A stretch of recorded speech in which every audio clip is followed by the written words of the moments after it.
Hello and welcome to this week's patch notes video. So let's see what we got in terms of changes and hopefully something is really relevant. As usual, we begin with the event tab. The first thing for this week, the ferocious ninetail that appears during the Termian Waterpark event has been edited. Now it has 30% less HP. When inflicted hit by the ferocious nine shark, stun effect will no longer be applied. Not sure if that was a problem before, but now it no longer has a stun. It has higher attack range, so the attack range of the nine shark was increased. Fix the issue where the nine shark hunting ship would rattle much, okay. And the nine shark hunting ship will now depart 5 minutes after the ferocious nine shark appears. So if you don't have a ship, you can just simply take this one. This is the spawn table for EU and NA if you want to participate in this event. Hunting matchlocks will deal most damage against the ferocious nine shark. I guess that makes sense. Nine shark hunting ship appears in the eastern coast of the Termian Waterpark when the ferocious nine shark spawns, in case you didn't know. And now we can move on to the second event, which is Summer Activities Screenshot Contest. This one is going to last for 2 weeks, during which you have to take screenshots in-game related to the summer activities. After this event is over, we are going to have 30 winners that are going to get these rewards. Value pack for 7 days, 7 days Book of Combat, 7 days Kamasilv Blessing, some money, Blackstones. Overall, I would say it's pretty nice since there are 30 winners. And the top 5 entries will get a value pack for 90 days. So that's really nice. If you find a nice looking area or just simply something related to the summer activities and you feel like making a really beautiful screenshot, go for it. Details. Let's see. Submit date starting from today all the way to the 15th. Winners will be announced on 18th. Screenshot rules, if you are interested you can read all of them. The screenshot has to be 1080p. You cannot edit the screenshot outside software, so it has to be just simply made in game. Screenshots must be in the spirit of summer. Yep, I already said that, and that's pretty much it. The rewards, instructions, let's go back to the patch notes. Fireworks. During the fireworks event, fireworks will light up the skies of Hydael, Calphion and Velia. Dates, EU and NA, we have these. Event period, July 4th, check the specified date below, okay. You can also purchase your very own Garnier fireworks via the Pearl Shop, as always, so we have that. New rookie and returning attendance rewards have been added, starting tomorrow. Ongoing events, we have Black Spirits Adventures, it's still on. Loyalty, attendance rewards, there's that.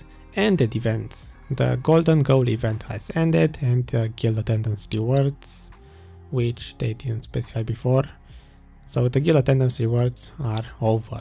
Content changes, swimsuit wear has been added. So now you can actually buy swimwear if you want to. Other players will be able to see that. Sadly, from what I understand, when swimwear settings is activated, you will be able, other adventurers will be able to see your character's swimwear in safe zones and in water. So I assume if you are outside safe zones, other players cannot see your swimwear.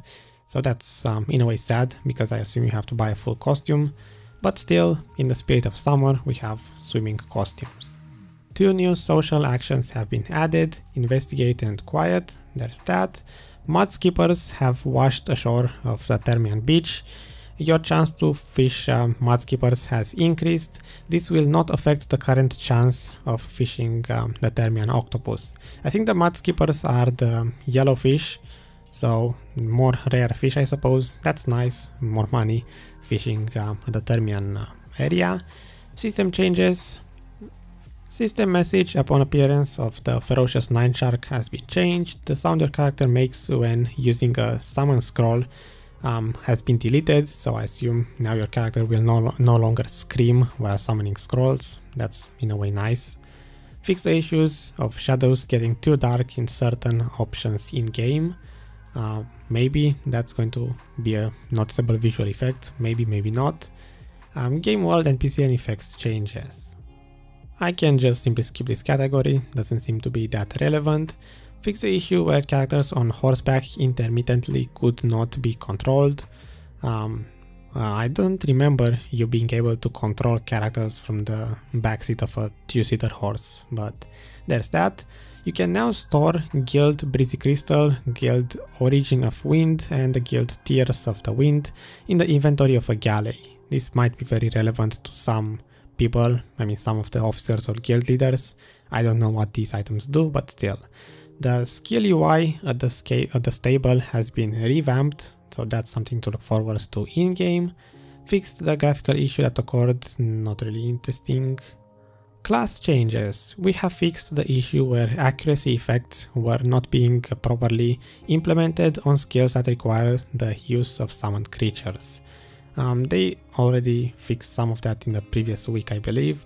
We have discovered that the accuracy effect of the summoned creatures was not totally fixed after having the accuracy revision for all classes last week, and fixed the issue with this maintenance. The changes applied are as follows. For sorcerers, Blade of Darkness, don't know what that is. For berserkers, the Black Spirit 200% skill, and then we have Heilang and the Witch and Wizard pets. That's nice. The inflicted damage by skills consuming 100% Black Spirit Rage has been amended. So we have all of this. You can pause the video if you want to see the chart.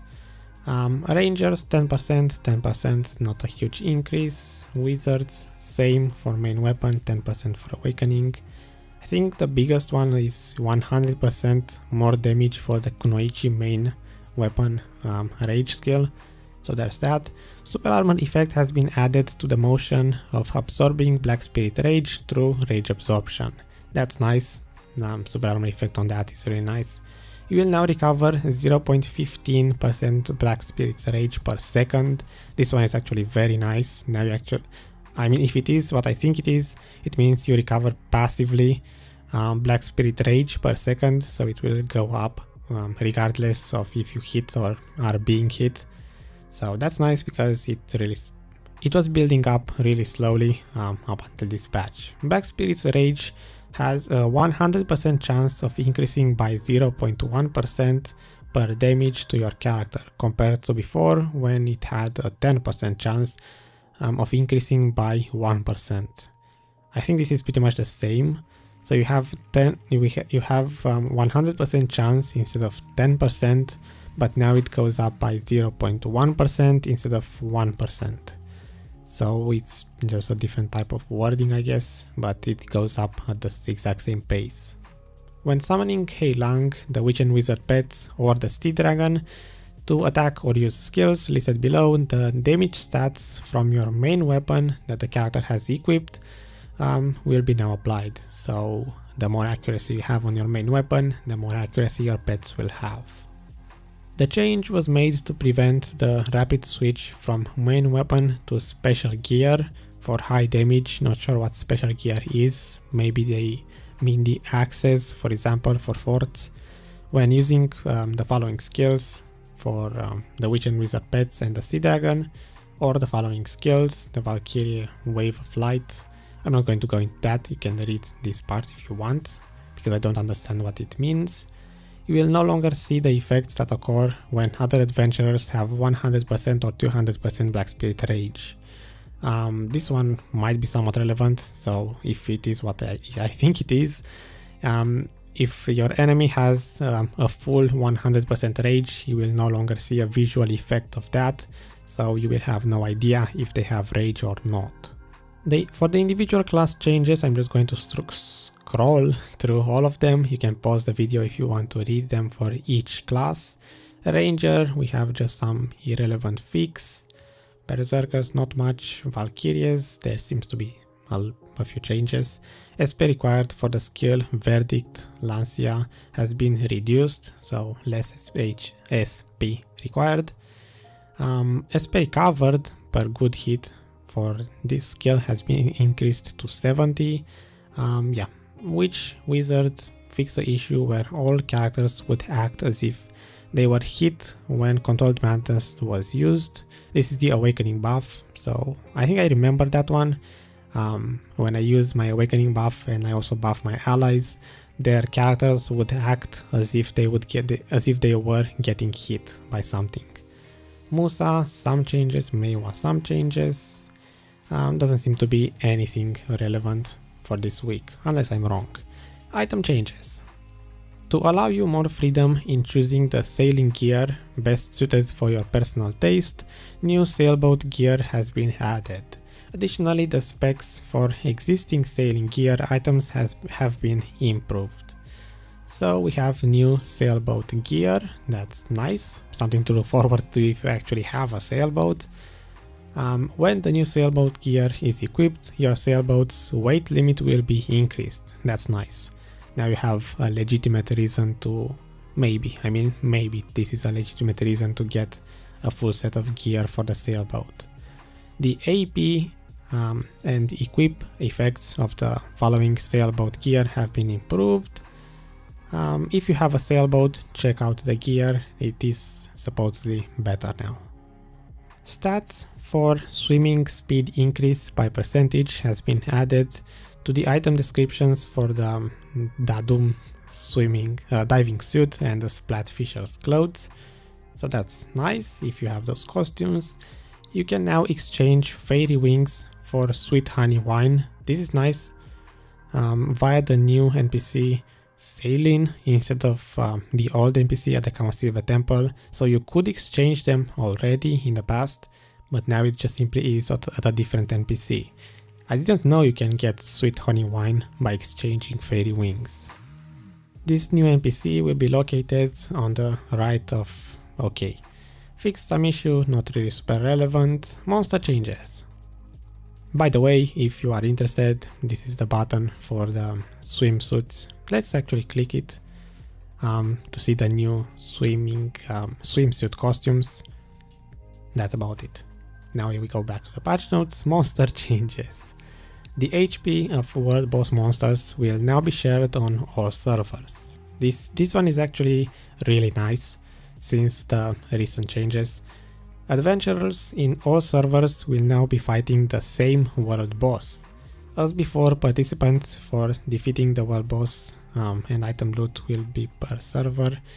So now all of the world bosses, all Bhegs, for example, will have the same HP. The HP will be shared between servers, but the loot will be not shared. So that's nice. I assume the world bosses will go down much quicker unless they increase the overall HP as well, which I assume they did. You can now change servers even when a world boss monster has appeared. Not really. It's nice, but it's no longer relevant because if you change a server, the boss will have the exact same HP on the second server. A new option to change vision range has been added. A new option to change vision range to be able to have a wider perspective has been added when battling the following bosses. We have Xarka, Nuver, Karanda, Kutum, Quint, Muraka, and Ofin. So this is something I would like to see. You now have a much bigger vision range for when fighting these bosses. That's nice. Quest changes, there doesn't seem to be anything. Interface changes, some fixes, and that's it. We reached the end of the patch notes. So what can I make out of this week? We got the new changes to the world bosses, which I actually am looking forward to. All bosses share the exact same HP bar. You can change servers now when world bosses spawn. The loot is still going to be individual per server, so it still matters how much damage you do. We have the new gear for sailboats and the improved effects of the current gear for sailboats. Not much in terms of class changes, but at least for wizards and rangers, my only two classes. The changes to the Black Spirit Rage, so now you recover passively Black Spirit Rage, which 0.15% doesn't seem to be high, but it still remains to be seen how good this is going to be. The change in how you recover rage when you are being hit, which in my opinion it's just different wording but the same effect, maybe. Going a little bit up, what else do we have? Mounts. Some skill UI was changed in the stables, So there's that one was revamped. And besides that, we have just simply the events. We have the new swimwear, which was added, and the currently ongoing events with the Termian Water Park, the fireworks, the screenshot event. If you feel like taking a really nice screenshot, there are going to be 30 winners or 35, not sure which. So you have a quite decent chance to get a 7 days value pack at the very least, which it's worth going for. Besides that, yeah, that's it. The patch notes are over. Thanks for watching. This probably is 20 minutes long. Sorry. I will see you guys in the next video, and bye bye.